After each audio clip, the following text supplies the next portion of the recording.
Rënja nivelit të liçenit ka nxjerrë në sipërfaqe konkretisht në vendin e njohur si Ishulli i Shirokës, anijen avullore austro-hungareze, e cila mendohet se i përket shekullit 19. Sipas specialistëve, ajo është një anije ushtarake që ka mbetur aty që në kohën e luftës dhe mendohet që është goditur nga një prellë luftarake. Ajo është 20 metër e gjatë dhe 4 metër e gjerë, çka tregon se 100 vite më përpara, liçeni i Shkodrës ka qenë i lundrueshëm edhe nga mjete të mëdha.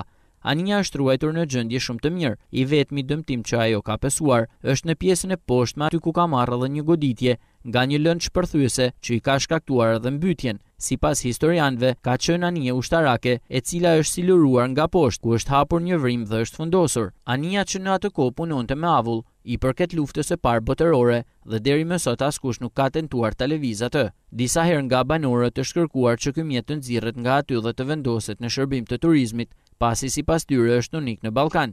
Në gjuhën teknike ky mjet quhet piroskaf dhe nxjerrja e saj në sipërfaqe me të vërtetë do të ishte një vlerë e shtuar për turizmin e Shkodrës. Prania një avullore e të tillë është një rast i rrallë. Në Itali ka shumë të tilla dhe ruhen për turizëm. Anija avullore austro-hungareze, që banorët e Shirokës e quajnë anija austriake, nuk është prekur asnjëherë prej tyre. Ajo ruhet në ujërat e liçenit të Shkodrës si diçka me vlerë për të cilën duhet të kujdesen organizmat përkatëse.